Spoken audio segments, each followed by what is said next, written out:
भोंदे बच्चे क्लास में बैठे हुए, इन लोगों को कुछ नहीं मालूम है, ठीक है, इन लोगों को केमिस्ट्री का कुछ आता पता नहीं है। ये क्लास 11th का टॉपिक है जो मैं आप लोग से डिस्कस कर रहा हूँ। एडिटर यहाँ काटना याद से, ठीक है। हाँ,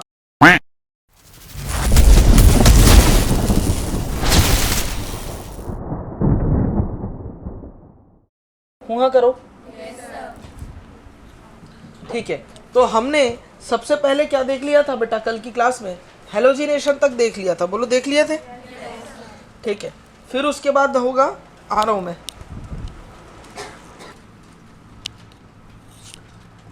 अगर एल्केन की रिएक्शन हम लोग कंसंट्रेटेड HNO3 से कराते हैं, हीट भी देना पड़ेगा, प्रेशर भी देना पड़ेगा और वेपर फेज रखना पड़ेगा ताकि रिएक्शन हो जाए, ठीक है। तो देखो, अगर किसी एल्केन की रिएक्शन, अगर मैं नाइट्रिक एसिड का फॉर्मूला क्या होता है दादा? NO2 HNO3, HN एक O हो गया है और ये दो लगा दूं तो HNO3 है, उसी को मैंने डिजाइन मार के लिखा हुआ, ठीक है। तो यहाँ पर रिएक्शन कंडीशन क्या रहेगा बेटा? हीट एंड प्रेशर तो रहेगा ही, साथ में अपने को क्या रखना पड़ेगा? वेपर फेज रखना पड़ेगा। वेपर फेज होना बहुत ज़रूरी है, वरना रिएक्शन होती ही नहीं है। यहाँ से वाटर एलिमिनेट हो जाएगा और फाइनल प्रोडक्ट हमें मिल जाएगा RnO2।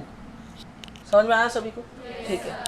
अब ये वेपर फेज और हीट एंड प्रेशर होने की वजह से ये जो आप रिएक्शन कंडीशन देख रहे हो, ये आम रिएक्शन कंडीशन नहीं है, ठीक है। इस वजह से, है ना, ये रिस्पॉन्सिबल है, रेस्पॉन्सिबल फॉर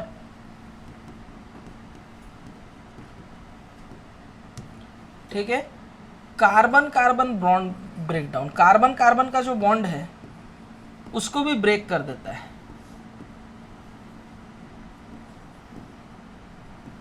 इस प्रोसेस को बोलते हैं क्रैकिंग। क्या बोलते हैं बेटा? क्रैकिंग।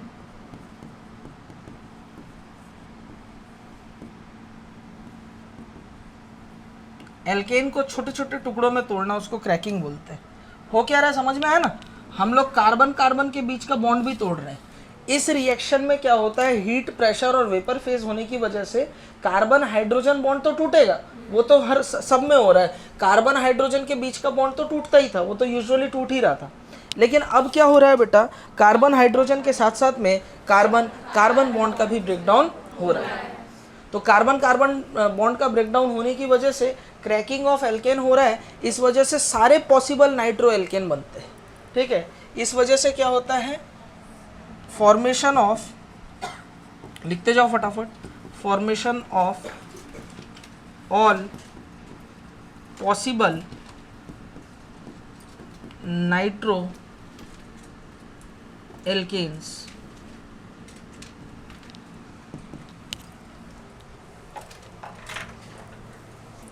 ठीक। देखो, अगर मैं CH3 CH2 CH3 इसकी रिएक्शन कंसंट्रेटेड HNO3 से करा रहा हूँ, साथ ही साथ हीट और प्रेशर दे दिया और वेपर फेज ले लिया, तो क्या प्रोडक्ट बनेगा बताना है आपको।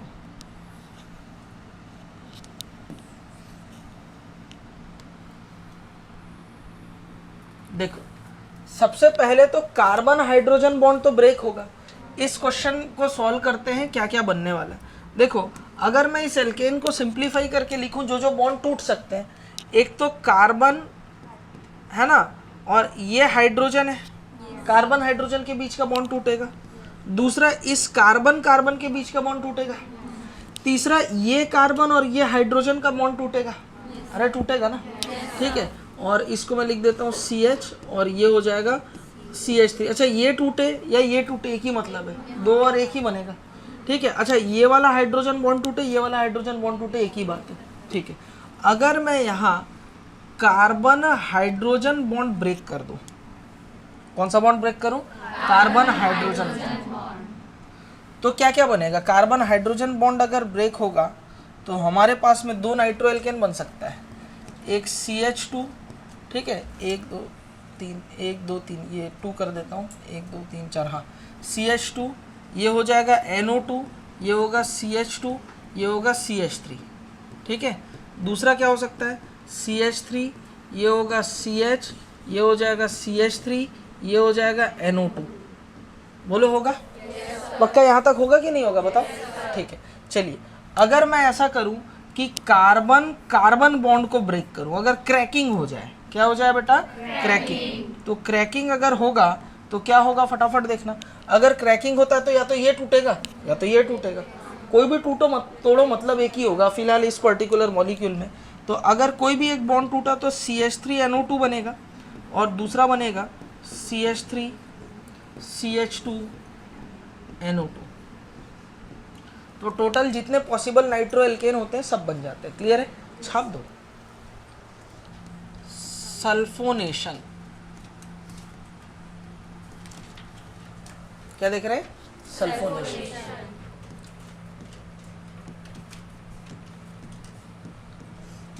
अच्छा, नाइट्रेशन, सल्फोनेशन, नाइट्रेशन का मैकेनिज्म वगैरह बिल्कुल सिमिलर ही फ्री रेडिकल मैकेनिज्म होता है, मैंने अपनी कॉपी में लिख रखा है, आप देख लेना अगर, वैसे उसकी ज़रूरत नहीं है, ठीक है। जो पॉइंट था मैंने क्लियर कर दिया। सल्फोनेशन की बात करूँगा तो ये देखो, ये एल्केन है, क्या है? एल्केन। इसकी रिएक्शन मैं H2SO4 से करा रहा हूँ, यही है H2SO4।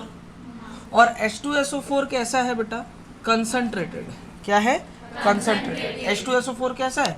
कंसंट्रेटेड। इसकी रिएक्शन करवाते हैं, हीट देना पड़ता है इन प्रेजेंस ऑफ SO3। क्या? किसके प्रेजेंस में? SO3 के प्रेजेंस में। तो क्या होगा, अपने को तो यहाँ से पानी निकालना है, वाटर एलिमिनेट हो जाएगा और बन जाएगा RSO3H, और यहाँ क्या बन गया बेटा? वाटर। अब सवाल ये पैदा होता है, मैं आपसे पूछ रहा हूँ और मैं पूछूंगा कि यहाँ पर SO3 क्यों लिया गया है?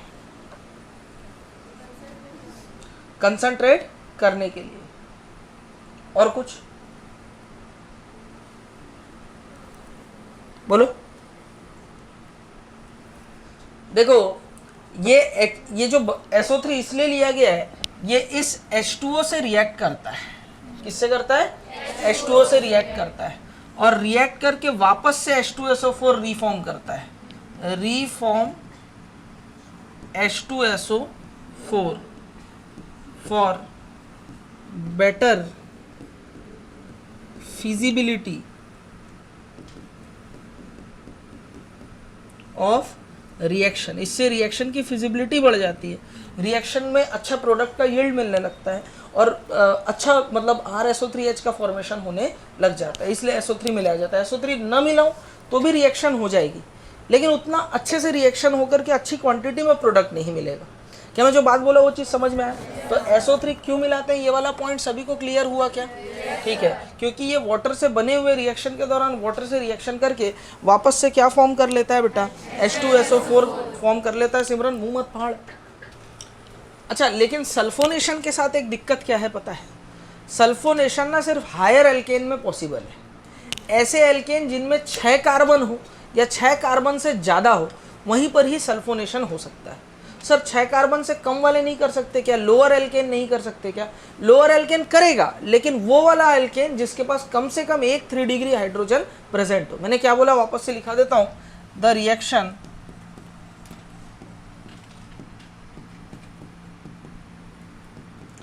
is possible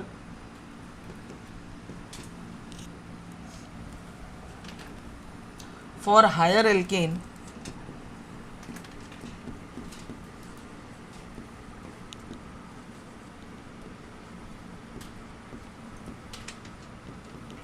having 6 or more than 6 carbon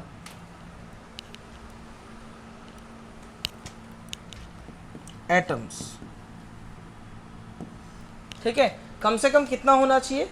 6 और 6 से ज़्यादा होना चाहिए। In case of lower alkene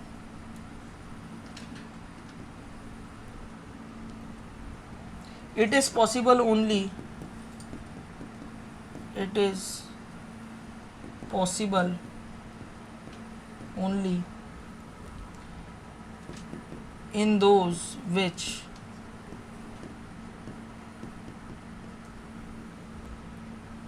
have 3 degree hydrogen present.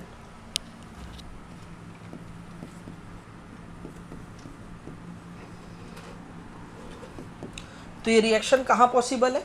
ऐसे हायर एल्केन जिनमें 6 कार्बन या 6 से ज़्यादा हो, या फिर हम लोग क्या बात करें, या फिर क्या होना चाहिए, अगर लोअर एल्केन है, 6 कार्बन से कम वाला एल्केन है, तो उसके पास 3 डिग्री हाइड्रोजन प्रेजेंट होना चाहिए। क्लियर हुआ? डी देखो, रीड रिएक्शन।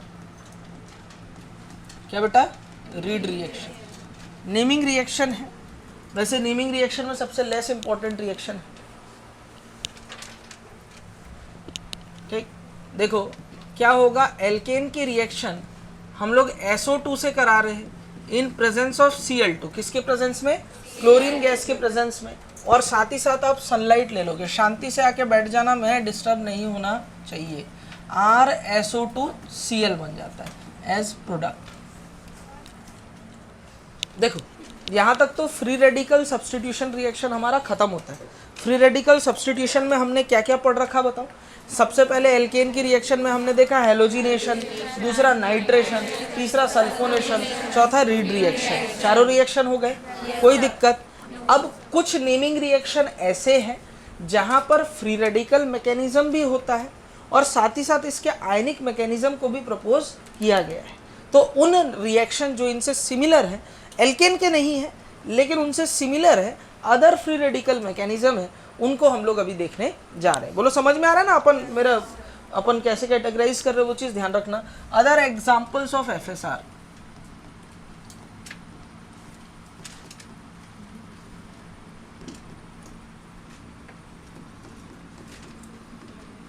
एक रोड मैप देख लेते हैं, लिखना मत, सब इधर देखो। हम लोग ना एल्काइल हैलाइड की रिएक्शन देखेंगे। किसकी रिएक्शन? Alkyl halide. ठीक है, अब एल्काइल हैलाइड की रिएक्शन हम लोग जो देख रहे हैं, सबसे पहले तो इनकी रिएक्शन कराने जा रहे हैं। सबसे पहला रिएक्शन देखेंगे, सोडियम मेटल और साथ में ड्राई ईथर ले लो। क्या ले लूं? सोडियम मेटल और ड्राई ईथर। क्लियर है? इस रिएक्शन का, सोडियम मेटल और ड्राई ईथर का एल्काइल हैलाइड के साथ जो रिएक्शन है वो आपने क्लास 11th में और क्लास 12th में रट के रखा हुआ बहुत अच्छे ढंग से। नाम क्या है इसका? Wurtz reaction.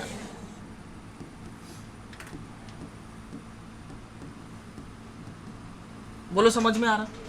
ठीक है, दूसरी रिएक्शन हम लोग जो पढ़ने वाले हैं, है ना, वो होगा मैग्नीशियम और ड्राई ईथर। क्या बेटा?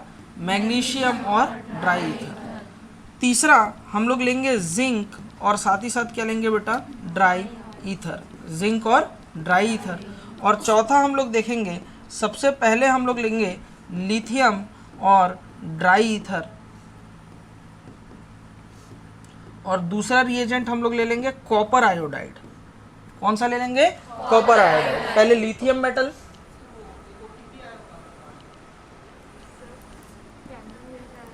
कैमरा डक्ट की वजह से बंद कर दे, डक्ट ध्रुव। 177-847 चाय लाना है ना?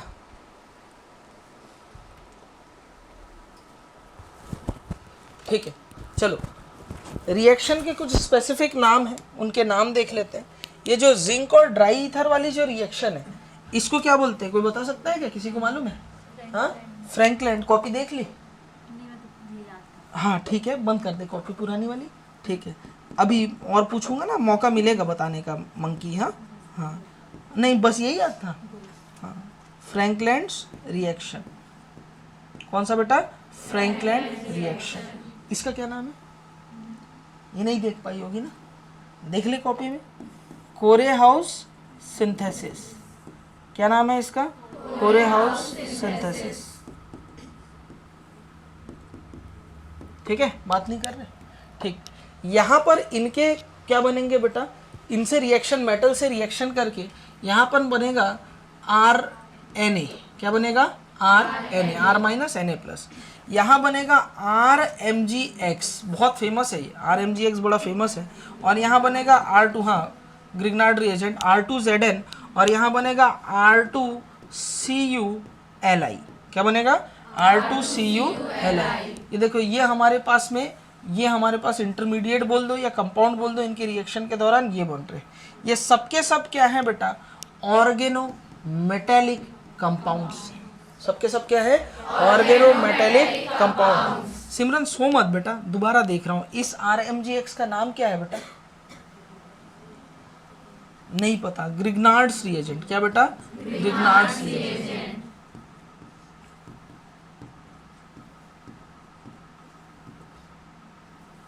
R2Zn का नाम क्या है बेटा,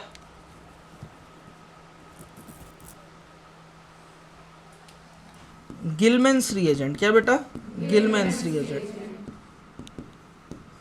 ठीक है, अब ये सब नेमिंग रिएक्शन है तो ध्यान तो रखना पड़ेगा, और तुम सब माइटोकॉन्ड्रिया वगैरह सब याद रट लेते हो, तो ये तुम्हारे लिए कोई बड़ी बात नहीं है। ठीक है, अब देखो, इन सब की रिएक्शन, अगर ये सब के सब जो है, अगर किसी तरीके से एल्काइल हैलाइड से वापस से रिएक्ट करें, अगर मैं इनकी रिएक्शन, ये जो रिएजेंट बने हैं इनकी रिएक्शन वापस से मैं किसी एल्काइल हैलाइड से करा दूं, तो ये वाला R' और ये वाला R आपस में कंबाइन हो जाएंगे, यहाँ से R मिला और ये वाला R' जुड़ करके R बन जाएगा। इसको क्या बोलते हैं बताओ, इसको क्या बोलते हैं बताओ, एल्केन बोलते हैं, क्या बोलते हैं, एल्केन। बात समझ में आया सभी को? तो देखो यहाँ हो क्या रहा है, अगर एल्काइल हैलाइड की रिएक्शन मेटल और ड्राई ईथर के साथ कराई जाए, तो हमारे पास में पहले तो ऑर्गेनोमेटेलिक कंपाउंड बनेगा, और ऑर्गेनोमेटेलिक कंपाउंड वापस से एल्काइल हैलाइड से रिएक्शन करके एल्केन बनाएगा। समझ में आ रही बात? नेमिंग रिएक्शन है, कुछ कुछ ध्यान रखना। पहला वाला सोडियम ट्राईथर वुड्स रिएक्शन, दूसरे वाले में ग्रिग्नार्ड रिएजेंट बन रहा है, तीसरा वाला फ्रैंकलैंड रिएक्शन है, गिलमैन रिएजेंट बन रहा है, और चौथे वाले को बोलते हैं कोरेहाउस सिंथेसिस। ये सब के सब आप पढ़ोगे method of preparation of alkene में, साथ ही साथ ये सब कुछ क्या है, chemical properties of alkyl halide. नहीं आया समझ में? छाप दो। चलो हो गया, ठीक है। एक एक करके इन रिएक्शन को देखेंगे, आराम से लिखते रहना, टाइम मिल जाएगा, ठीक है। एक एक करके रिएक्शन को देखेंगे। सबसे पहले हम लोग देखने जा रहे हैं ए, वुड्स रिएक्शन।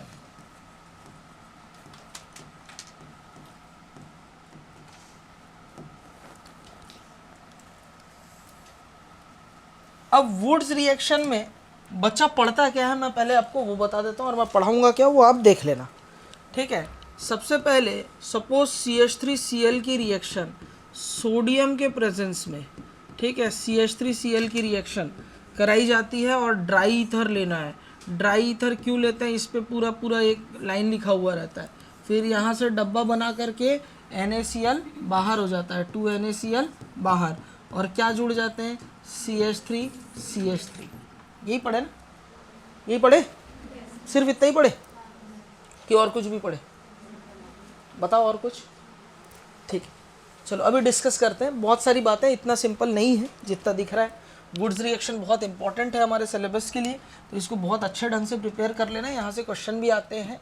नेट रिएक्शन की अगर मैं बात करता हूँ तो वुड्स रिएक्शन में मैकेनिज्म बाद में समझेंगे, पहले नेट रिएक्शन देखते हैं। अगर एल्काइल हैलाइड की रिएक्शन हम लोग सोडियम मेटल के प्रेजेंस में, ठीक है, ये R2X है ना, कोई एल्काइल हैलाइड है, इनकी रिएक्शन सोडियम मेटल के प्रेजेंस में ड्राई ईथर के साथ कराई जाए,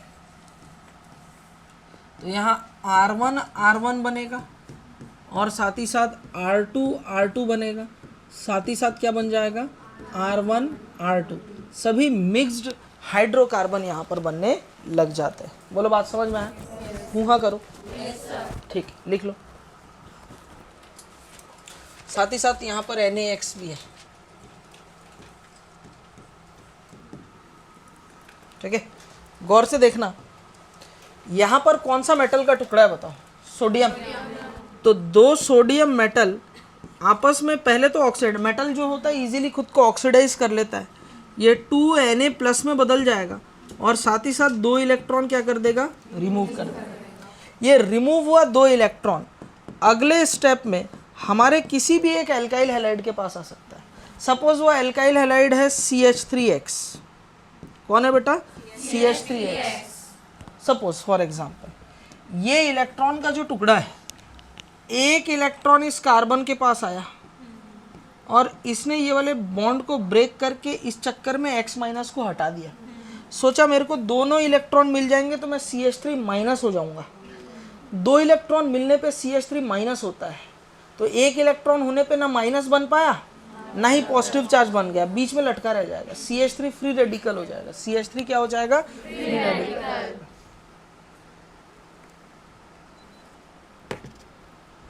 क्लियर हो रही बात।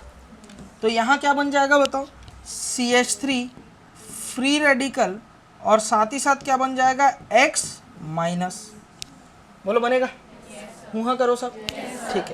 दूसरा रिएजेंट क्या था हमारे पास में बताओ, दूसरा रिएजेंट क्या है। सपोज मैं दूसरा वाला एल्काइल हैलाइड ले लेता हूँ, CH3 CH2X। अभी तो एक इलेक्ट्रॉन ने ऐसा किया था ना, यहाँ पर दूसरा इलेक्ट्रॉन भी तो बचा हुआ है ना ये काम करने के लिए। ये दूसरा इलेक्ट्रॉन अटैक किया, ये वाला बॉन्ड ब्रेक हो गया, तो मेरे पास क्या मिल जाएगा बताओ, CH3 CH2 फ्री रेडिकल और साथ ही साथ क्या बन जाएगा बताओ, X-। बोलो बनेगा। तो ओवरऑल फाइनल रिजल्ट में मेरे पास ये दोनों फ्री रेडिकल आपस में कंबाइन हो जाएंगे, तो मेरे को क्या क्या मिलेगा, CH3 CH3 और क्या मिल जाएगा, CH3 CH2 CH3, ये मिल जाएगा। और क्या मिल जाएगा, CH3 CH2 CH2 CH3, यही मिल जाएगा। और साथ ही साथ ये जो X- दो N के साथ में जुड़ करके NaX बना लेंगे। बोलो बना लेंगे ना। तो फ्री रेडिकल मैकेनिज्म सभी को समझ में आ गया क्या, ठीक है। अब जरा बात कर लेते हैं आयनिक मैकेनिज्म की। कौन सा बेटा, आयनिक मैकेनिज्म।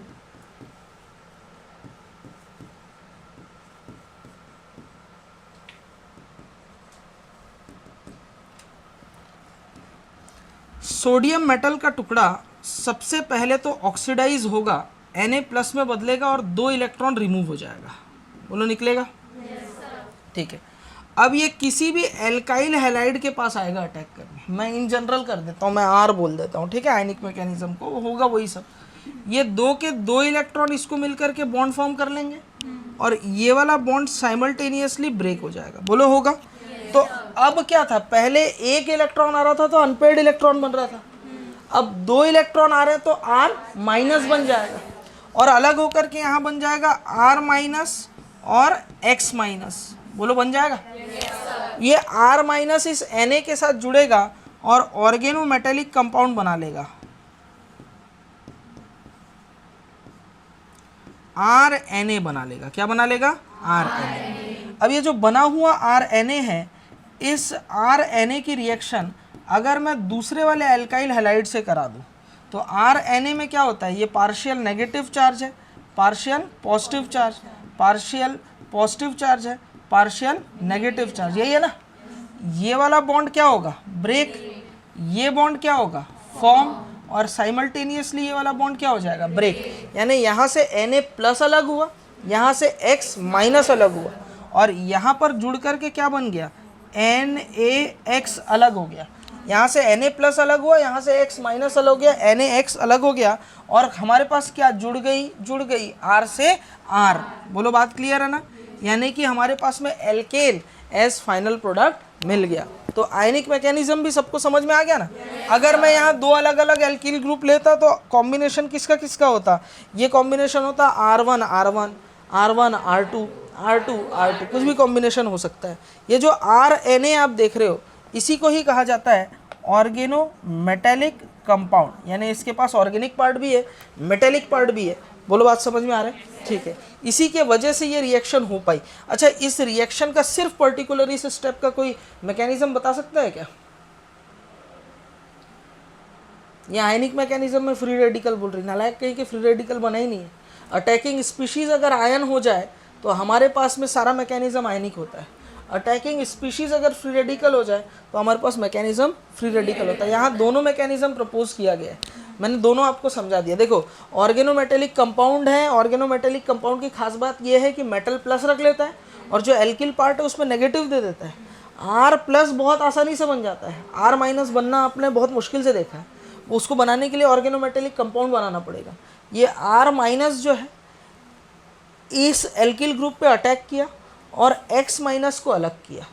एक न्यूक्लियोफाइल ने दूसरे न्यूक्लियोफाइल को अलग कर दिया, न्यूक्लियोफिलिक सब्स्टिट्यूशन, SN2 मैं बोल सकता हूँ। अच्छा, कई गधों को आज भी ये लगता है कि इलेक्ट्रोफाइल में प्लस चार्ज होता है, न्यूक्लियोफाइल में नेगेटिव चार्ज होता है। हमेशा ऐसा थोड़ी होता है, मैंने पूरी लिस्टिंग बता रखी है, आपको बता रखा है इलेक्ट्रोफाइल क्या होता है, न्यूक्लियोफाइल क्या होता है। इलेक्ट्रोफाइल के पास वैकेंट ऑर्बिटल होना चाहिए, न्यूक्लियोफाइल के पास लूजली बॉन्डेड पाई इलेक्ट्रॉन भी होने चाहिए ना। तो कई लोग को यहाँ पर इलेक्ट्रोफाइल न्यूक्लियोफाइल दिखता ही नहीं। समझ में आ रही बात क्या बोल रहा हूँ? मैकेनिज्म दोनों समझ में आया अच्छे से, जल्दी से लिख लो। चलो कुछ पॉइंट लिख लो, काम की चीज़ लिख लो। Point number first, reaction condition should be absolutely dry. Reaction condition should be absolutely dry. Reaction condition should be absolutely dry if moisture is present, if moisture is present in reaction,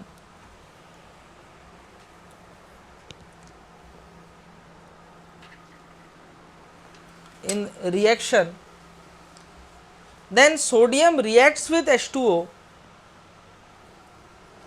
then sodium reacts with H2O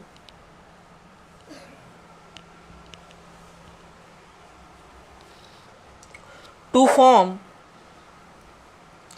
NaOH, to form NaOH and H2 and H2। ठीक है, अब sodium metal का टुकड़ा लिए alkyl halide से react करे, वो alkyl halide के कांटेक्ट में ही नहीं आएगा, वो पानी को पकड़ेगा, पानी पे अटैक करेगा और NaOH बना करके हाइड्रोजन गैस रिलीज कर देगा, गड़बड़ करने लग जाएगा। तो रिएक्शन कंडीशन एकदम ड्राई रखना बहुत ज़रूरी होता है। ठीक है, तो इसीलिए हम लोग क्या करते हैं, ड्राई ईथर ले लेते हैं। ड्राई ईथर क्या करता है, यहाँ से ड्राई ईथर यहाँ से मॉइस्चर को क्या कर लेता है बेटा, एब्जॉर्ब कर लेता है, रोक लेता है। ठीक है, तो जिस वजह से NaOH का फॉर्मेशन नहीं हो पाता। पॉइंट नंबर सेकंड लिखेंगे, reactivity of different alkyl halide for this reaction. ये इंपॉर्टेंट है, नीट 2018 में यानी लेटेस्ट क्वेश्चन यहाँ से आ चुका है। ठीक है, 18 में नहीं 19 में।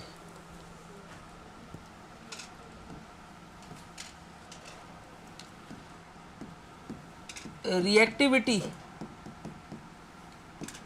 of different alkyl halide for this reaction। RI सबसे ज़्यादा रिएक्टिव है, फिर RBr, फिर RCl और लास्ट में कौन बेटा, RF। Based on carbon halogen bond strength. अब आपको पता ही है, पिछली क्लास आपने अटेंड कर रखी तो आपको मालूम होगा कि कार्बन आयोडीन बॉन्ड स्ट्रेंथ सबसे वीक होता है, जिस वजह से आसानी से ब्रेक हो जाएगा। इस वजह से एल्काइल आयोडाइड की रिएक्टिविटी वुड्स रिएक्शन के लिए बहुत ज़्यादा होती है। फिर कौन सा, एल्किल ब्रोमाइड, फिर क्लोराइड, फिर फ्लोराइड। ठीक है, ये फ्लोरीन वाले ना लफड़ा करते हैं, इन लोग कंफ्यूज बहुत कर देंगे आपको। आप एक काम करना, मैंने ये शुरू दिन से बोल रखा है, आप जब से क्लास में आए हो, अबाउट हेलोजन करके ये सारे ऑर्डर्स वहाँ लिखते चले जाना है और रिवीजन करते जाना, अपने शॉर्ट नोट्स खुद बनाने। इनऑर्गेनिक से ये सब बोल रहा हूँ मैं, ठीक है, करते जाओ।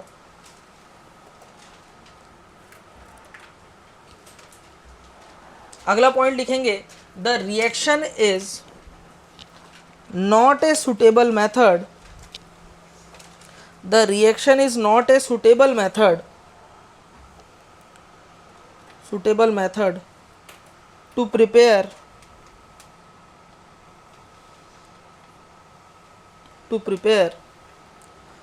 unsymmetrical alkane, to prepare unsymmetrical alkane, unsymmetrical मतलब R1 R2, ब्रैकेट में लिख लेना R1 R2, unsymmetrical alkane, since other hydrocarbons, other hydrocarbon कौन बेटा, R1 R1 and R2 R2 are also formed, other hydrocarbon R1 R1 and R2 R2 are also formed along with the required compounds. जो जरूरत की चीज है उसको छोड़ करके और भी बन जाता है.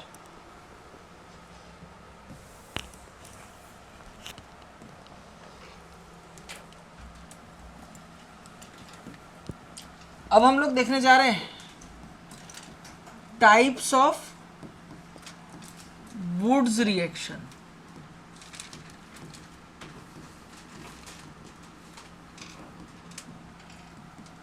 वुड्स रिएक्शन कितने टाइप के होते हैं?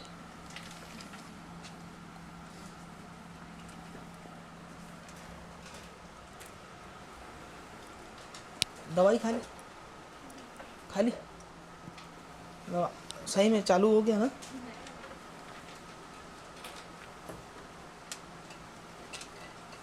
वुड्स रिएक्शन कितने टाइप के होते हैं? ठीक है, एक होता है inter molecular Wurtz reaction. Inter molecular Wurtz reaction की अगर मैं बात करता हूँ, ठीक है, तो एक मॉलिक्यूल का दूसरे मॉलिक्यूल से, ये किसमें पाया जाता है? अक्सर मोनोहैलाइड्स में. किसमें बेटा? मोनोहैलाइड्स. ऐसे हैलाइड्स जिनमें एक हेलोजन, ठीक है, उनमें ये रिएक्शन देखा जाता है, इंटरमॉलिक्यूलर वुड्स रिएक्शन. ये दो टाइप का होगा, एक तो होता है सिंपल वुड्स रिएक्शन और दूसरा कौन सा होता है बेटा? मिक्स्ड. सिंपल वुड्स रिएक्शन में क्या होगा? कोई एल्काइल हैलाइड है, 2 मोल ले लेना, इसकी रिएक्शन सोडियम और ड्राई ईथर से करा देना, क्या बन जाएगा? RR बन जाएगा. क्या बन जाएगा? RR. ये सिंपल वुड्स रिएक्शन. और मिक्स्ड वुड्स रिएक्शन में एल्काइल हैलाइड की रिएक्शन सोडियम के साथ में कर देते हैं. दोनों एल्काइल हैलाइड अलग अलग ले लिया in presence of dry ether. तो ये अनसिमेट्रिकल हाइड्रोकार्बन तो देगा, लेकिन इसको बेस्ट मेथड नहीं माना जाता, क्योंकि अनसिमेट्रिकल के साथ साथ सिमेट्रिकल प्रोडक्ट भी बनते हैं. भावना, आंख बंद नहीं होना चाहिए बेटा. R1 R1 भी यहाँ बनेगा और साथ ही साथ R2 R2 भी बनेगा. इसे बोला जाता है मिक्स्ड वुड्स रिएक्शन. अब जो मैं जा करके बताने वाला हूँ, आपको वो जान करके हैरानी होगी. आपने बोला होगा कि वुड्स रिएक्शन में तो ये शायद नहीं होता होगा. मैं एमी सिन्हा से पूछना चाहता हूँ, और मैं पूछूंगा, सिर्फ एमी सिन्हा ही नहीं, मैं पूरे क्लास से पूछना चाहता हूँ, क्या वुड्स रिएक्शन में एल्कीन या साइक्लिक कंपाउंड बनते देखा है? कभी बन सकता है? एल्कीन या साइक्लिक कंपाउंड. एल्कीन मतलब डबल बॉन्ड, एल्काइन यानी ट्रिपल बॉन्ड, या साइक्लिक कंपाउंड. हाँ, यस, ठीक है, बिल्कुल बन सकता है. उसको हम लोग बोल सकते हैं, दिमाग की बत्ती जल गई, हम लोग बोल सकते हैं इंट्रामॉलिक्यूलर. कौन सा बेटा? इंट्रामॉलिक्यूलर वुड्स रिएक्शन हो जाए.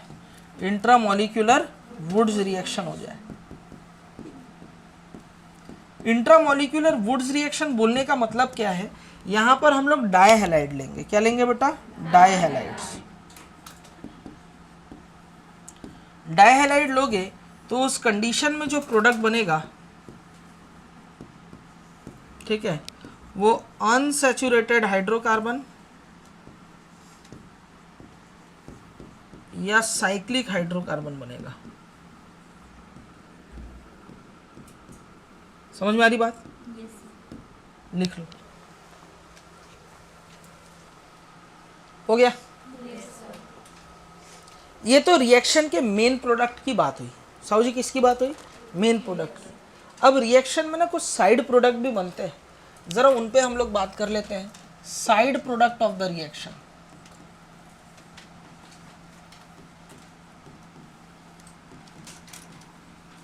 सोचो हम तो कितना आसानी से वुड्स रिएक्शन सोच लिए थे, पढ़े तो बहुत कुछ है, न तो कुछ भी नहीं, इतनी सारी बातें। अभी जो बात बताऊंगा वो तो एकदम सरप्राइजिंग है।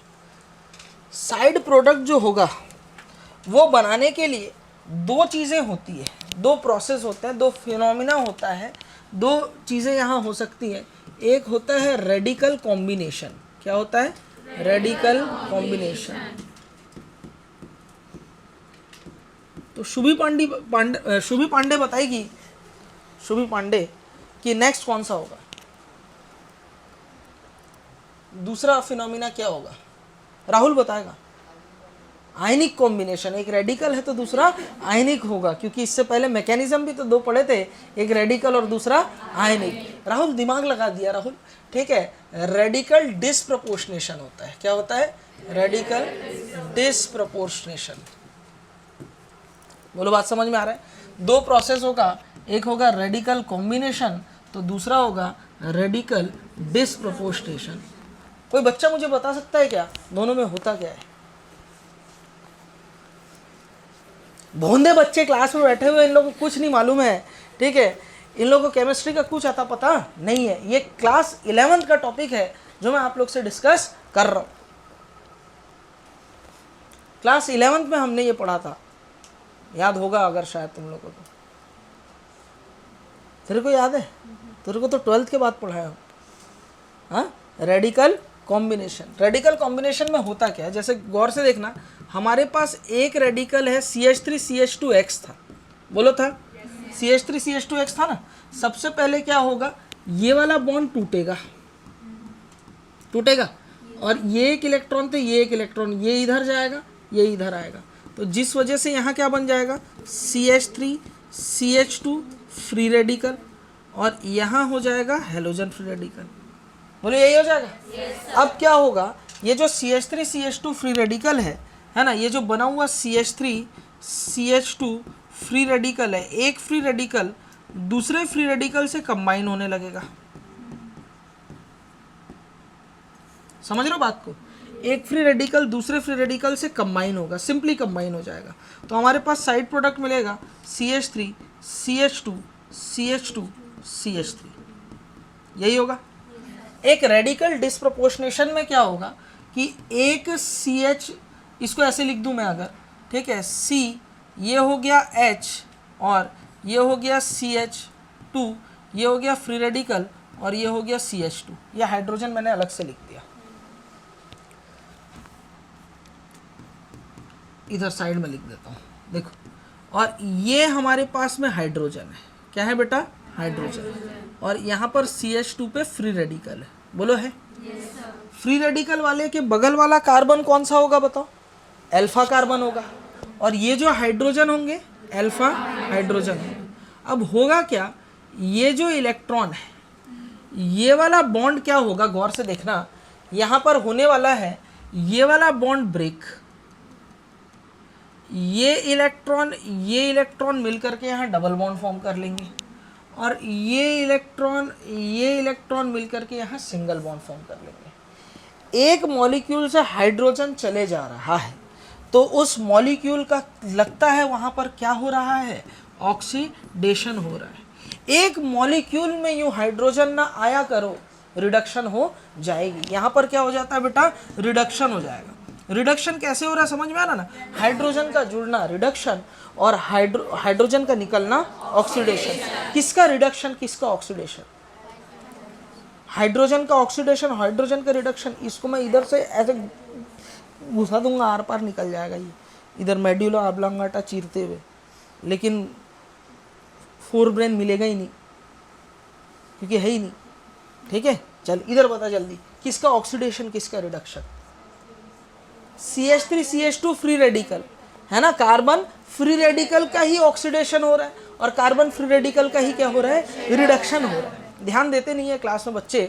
उसी मॉलिक्यूल का ऑक्सीडेशन, उसी मॉलिक्यूल का रिडक्शन, ये वाली बच्ची बताएगी, ये वाली इधर बैठी कुनिका चंद्राकर, इस प्रोसेस को क्या बोलते हैं बेटा? डिस्प्रपोर्शनेशन। पूछ रही है कि बता रही है तू? तेरे लहजे में प्रश्नवाचक चिन्ह मुझे साफ साफ सुनाई दे रहा है, ठीक है? जोर से बता, कॉन्फिडेंस के साथ बोल, क्या बोलते हैं इसको? ये बता रही है ना? हाँ, इसको बोलते हैं डिस्प्रपोर्शनेशन रिएक्शन। क्या बोलते हैं? Disproportionation reaction. तेरा तुझ में ही रेडॉक्स हो जाए, उसको बोलते हैं डिस्प्रपोर्शनेशन रिएक्शन। सब कुछ पढ़ाया मैंने किसमें बेटा? इनऑर्गेनिक में, और तुम उसको आराम से भूल जाना। बोलो बात समझ में आया? तो फाइनली आपको क्या देखने को मिलेगा? यहाँ दो प्रोडक्ट देखने को मिलेंगे, CH3 CH3, और साथ में क्या मिलेगा? ये H और ये H मिलके CH2 डबल बॉन्ड CH2। तो रेडिकल कॉम्बिनेशन होने से एल्केन मिलता है, और रेडिकल डिस्प्रपोर्शनेशन से एल्केन और एल्कीन भी मिलता है। बोलो बात क्लियर है? अब सवाल ये पैदा होता है कि कहाँ रेडिकल कॉम्बिनेशन होगा और कहाँ रेडिकल डिस्प्रपोर्शनेशन होगा, वो बताऊं? उससे पहले इसको आपको कॉपी में लिखने की कोशिश करनी पड़ेगी। कोशिश बोला है मैंने। देखो, ये मेरे पास CH3 CH2 फ्री रेडिकल है। बताओ कितने अल्फा हाइड्रोजन है? 3 अल्फा हाइड्रोजन।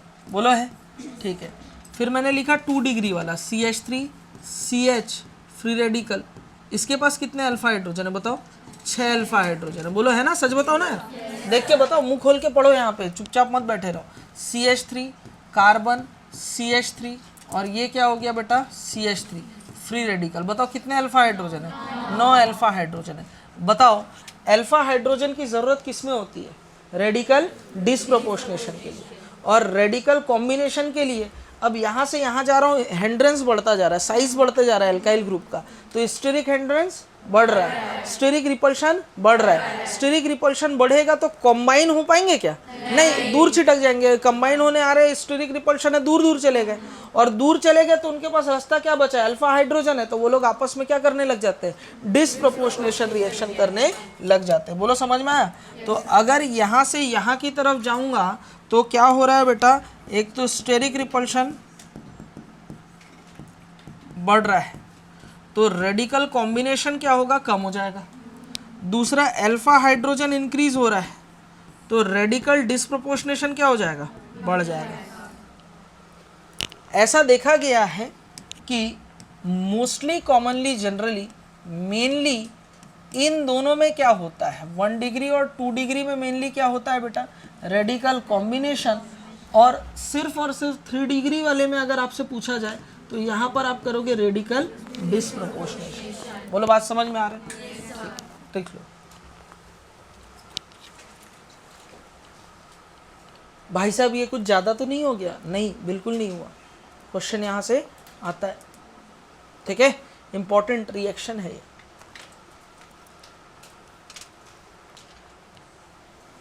चलिए, जैसे इसके एग्जाम्पल से समझूं, अगर मैं यहाँ लिख दूं CH3 CH3 CH3 free radical है, CH3 CH3 CH3 free radical है। तो अगर मैं रेडिकल कॉम्बिनेशन करता हूँ, तो रेडिकल अगर कॉम्बिनेशन होगा तो हमारे पास ये बनेगा, ठीक है? अगर यहाँ पर रो मत बेटा, अगर रेडिकल डिस्प्रपोर्शनेशन करता हूँ तो रेडिकल डिस्प्रपोर्शनेशन होने से क्या होगा? ये फ्री रेडिकल किसी भी एक अल्फा हाइड्रोजन को खींच लेगा। सपोज यहाँ से अल्फा हाइड्रोजन इसने खींच लिया, तो यहाँ हाइड्रोजन जुड़ गया, और हाइड्रोजन जहाँ से निकलेगा वहाँ डबल बॉन्ड बन जाएगा। बोलो बन जाएगा ना? ठीक है। तो हमारे पास मिल जाएगा एक तो CH3, ये कुछ ऐसा, समझ गए? अरे हाइड्रोजन जुड़ गया तो ऐसे ही नहीं लिख सकता, बॉन्ड लाइन नोटेशन में लिख रहा हूँ। और ये कुछ ऐसा हो जाएगा,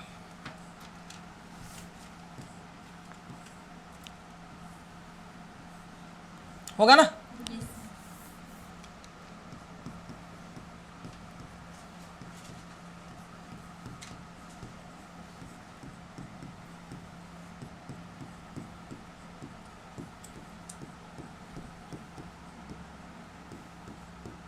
ठीक है।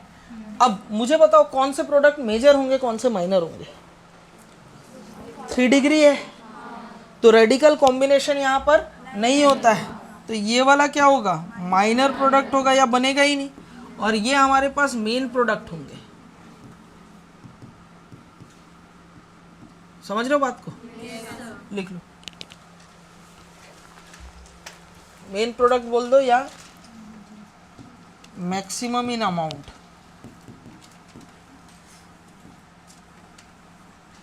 और मेन प्रोडक्ट तो, और ये तो साइड प्रोडक्ट की ही बात चल रही थी, साइड प्रोडक्ट में ये मैक्सिमम में होंगे, ठीक है ना?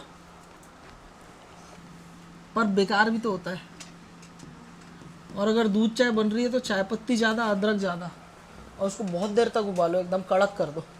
मतलब चाय पत्ती के अंदर का जो, मतलब चाय पत्ती जलने के जस्ट पहले का स्टेज है, एकदम बहुत शार्प। ये मतलब ये एक आर्ट है चाय बनाना भी, मतलब हर कोई नहीं बना सकता, ये एक कला होती है। ये एक तो टाइमिंग का बहुत बड़ा खेल होता है इसमें, फिर सारे इंग्रेडिएंट्स डालने के बाद में मतलब ये चीज़ ढूंढना पड़ता है, एक थ्रेशोल्ड पॉइंट होता है। इसके बाद में क्या होता है, एक्टिवेटेड कॉम्प्लेक्स है वो, उससे जस्ट पहले रिएक्शन को रोकना पड़ता है, गैस बंद करना पड़ता है। खाली उबल गया, झाग बाहर आ गया, हो गया, ऐसा नहीं। चाय पत्ती जस्ट जलने वाला रहता है उसके पहले तक उबालो, फिर बनती है कड़क मीठा शक्कर का अदरक तेज वाला चाय। नहीं आया बात समझ? इसलिए तो टाइम लगता है। ध्रुव भैया कब से गया था, अभी कैसे आया? नहीं, हाँ मजाक चल रहा है। चाय तो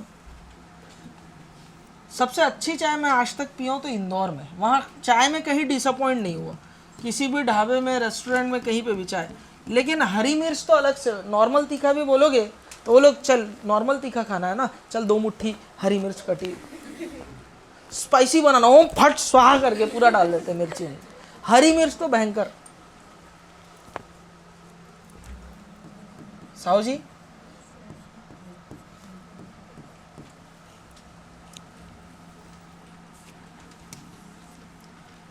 लास्ट में तो 2 दिन में वहां पर सिर्फ डोमिनोज पे ही जिंदा था, क्योंकि एकदम मन भर गया था मेरा एकदम खाने से। वहाँ तीखा, इतना तीखा, कुछ भी मंगाओ तो तीखा, दाल भी तीखा।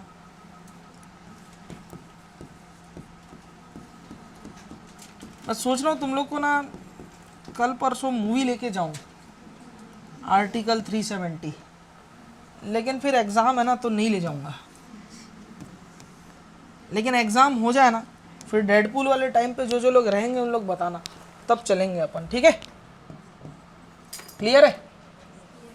अरे हूँ हाँ करो ना।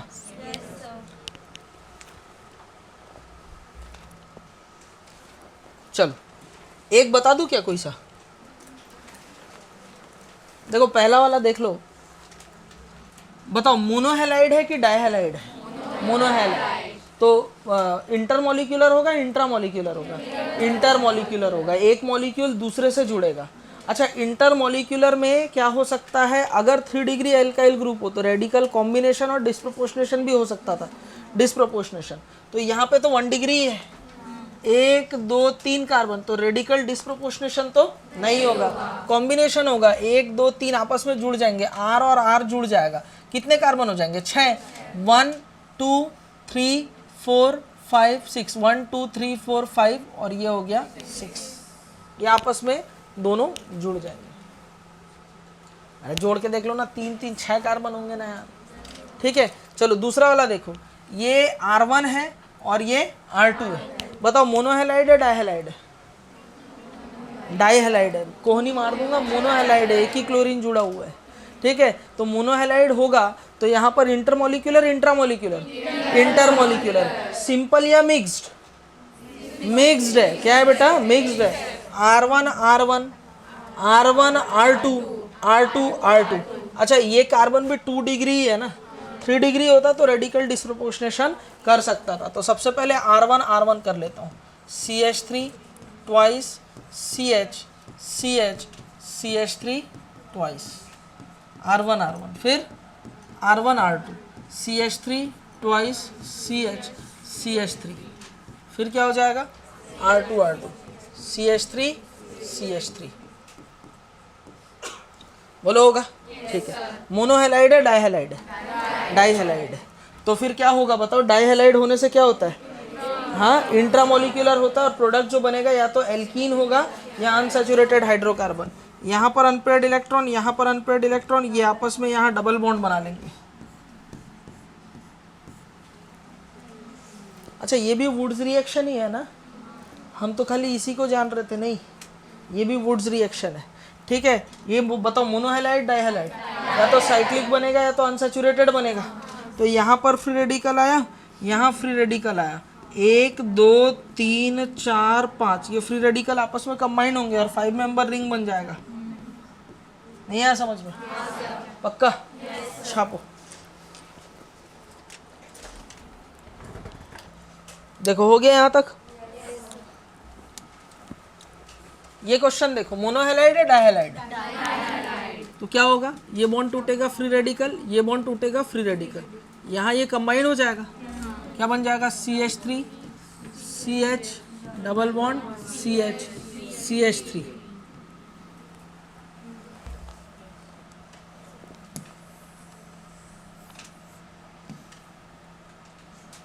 देखो डाइहैलाइड है फ्री रेडिकल, डाइहैलाइड है फ्री रेडिकल। अब ये कैसे जुड़ेगा, इसके नीचे ऐसे ही लाके जोड़ूंगा थोड़ी, क्योंकि डाइहैलाइड में साइक्लिक होगा, साइक्लिक होने से भी जुड़ने में मुश्किल होगा, 1 2 3 4 मेंबर रिंग होगा और ऊपर से ट्रिपल बॉन्ड है। देखो अगर कॉन्जुगेशन में आ जाए फ्री रेडिकल, अगर कॉन्जुगेशन में आ जाता है रेजोनेंस के, तो वहाँ रेजोनेंस होगा। यहाँ पर देखो ट्रिपल सिंगल अनपेयर्ड इलेक्ट्रॉन है, ये बॉन्ड ब्रेक होगा, ये यहाँ और यहाँ डबल बॉन्ड बना लेगा, फिर ये एक अनपेयर्ड इलेक्ट्रॉन इसके साथ कॉन्जुगेशन में ये यहाँ डबल बॉन्ड बना लेगा, तो फाइनली हमारे पास प्रोडक्ट क्या मिलेगा, CH2 double bond C double bond C double bond CH2। अच्छा इस मॉलिक्यूल में मैं पूछना चाहूँगा, और मैं पूछूंगा, जिससे पूछूंगा सिर्फ वही बताएगा। ठीक है, निधि बताएगी इस कार्बन का हाइब्रिडाइजेशन स्टेट क्या होगा, sp2।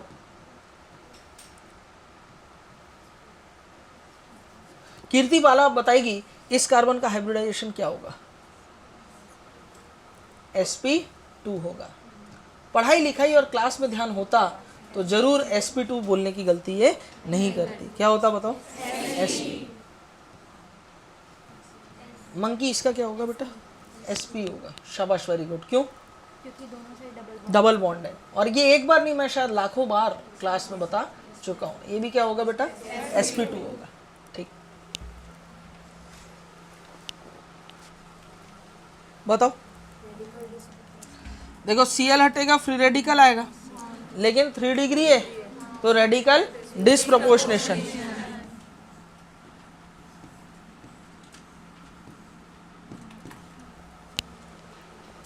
नहीं, ठीक है, तो उस सिचुएशन में, ठीक है, ध्यान रखना कि कोई टेंशन ना ले, अभी भी समय इतना है। अब जो टाइम वेस्ट कर जाएगा उसके लिए फिर बाद में मुश्किल है, अभी तो समय भरपूर है। इधर देखो ClCl निकल जाएगा, ठीक है, और यहाँ पर बन जाएगा PHCl, ठीक है ना, बाईफिनाइल बन जाएगा, और क्या बन जाएगा, CH3 CH3। क्या? हाँ, CH3 हो जाएगा। ठीक है, इस रिएक्शन को बोलते हैं वुड्स फिटिग रिएक्शन। क्या बोलते हैं? Woods फिटिग reaction. गौर से देखना, Cl हट जाएगा तो यहां बाईफिनाइल बन जाएगा। इस रिएक्शन को बोलते हैं फिटिग रिएक्शन। और एल्काइल हैलाइड अगर हो तो इसको बोलते हैं वुड्स रिएक्शन। समझना बात को, क्या क्या मैंने बोला। मैंने बोला कि अगर R और R हो तो वुड्स रिएक्शन, ठीक है, सिर्फ फिनाइल और फिनाइल हो तो फिटिग रिएक्शन, एल्काइल और फिनाइल हो तो वुड्स फिटिग रिएक्शन। तीनों अलग अलग, वुड्स अलग है, फिटिग अलग है, वुड्स फिटिग अलग है कि नहीं? ना, सही बोल रही है ना? हाँ, तीनों अलग अलग रिएक्शन। पता ही नहीं है उसको। अच्छा, इसको नहीं पता था? तीनों अलग अलग है, सेम नहीं है। चलो, ये तुम्हारे लिए क्या है बेटा? होमवर्क है। 7 बजे सुबह आके कौन परेशान किया रे मेरे ऑफिस वालों को? जुगाड़ ऐसे ट्रिक्स कोई नहीं देगा तुमको सिंपल टिप्स पीसीएम भी everything now easily on your finger जो भी चाहिए ले लेना